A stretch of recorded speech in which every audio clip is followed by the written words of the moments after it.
ഇവിടെ എന്താ ഇത്രയും തിരക്ക്? 100 രൂപയ്ക്ക് കുത്തിഞ്ഞെരുക്കി വലിയ കണ്ടെയ്നറിൽ കല്യാണ ബിരിയാണി വിളമ്പുന്ന രണ്ടുപേർ. നമ്മളിപ്പോ 12 മണിക്കാണ് ഇവിടെ വരുന്നത്.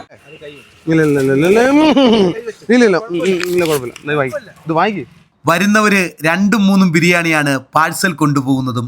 കഴിച്ചവര് പറയുന്നു ഉഗ്രം ബിരിയാണിയാണ് ഇവരുടേതെന്ന്. ദിവസവും 11 മണിയോടെ കുടയുടെ തണലിൽ ബിരിയാണിയുമായി ഇവരുണ്ടാകും. ഹായ്, നമസ്കാരം. ഇന്നെന്താ സനി പരിപാടി? ഇന്നും ബിരിയാണിയാണ് കേട്ടോ. മിക്കവാറും ബിരിയാണി സനി എന്ന് പേര് ഉറപ്പിച്ച് ഞാൻ.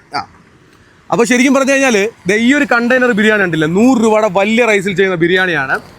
നല്ല കിടിലൻ ബിരിയാണി കിട്ടുന്ന ഒരു സ്പോട്ട് കൂടി നമ്മുടെ പ്രിയപ്പെട്ട പ്രേക്ഷകരിലേക്ക് എത്തിക്കുകയാണ്. ഞാനിപ്പോൾ നിൽക്കുന്നത് മാവേലിക്കര കൊല്ലടവിലാണ് കേട്ടോ.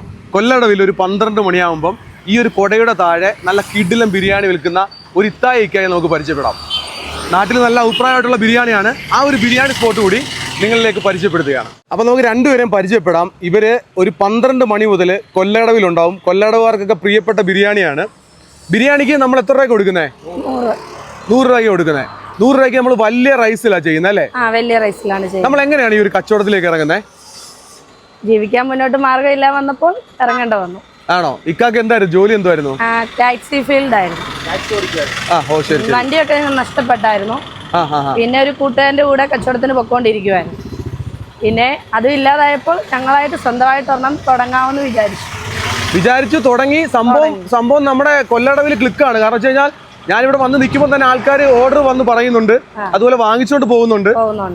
നമ്മൾ വലിയ റൈസിലാണ് ചെയ്യുന്നത്. സാധാരണ നമ്മൾ വീഡിയോ ചെയ്യുമ്പോൾ ചെറിയ റൈസൊക്കെ കൂടുതൽ സ്ഥലങ്ങളിൽ കാണുന്നത്. ഇവിടെ ഇപ്പം എല്ലാവർക്കും വലിയ റൈസാണോ ഇഷ്ടം? ഇവിടെ റൈസ് വലിയ റൈസാണ് എല്ലാവർക്കും വേണ്ടത്. എത്ര പീസ് ഉണ്ടാവും? 2 പീസ്.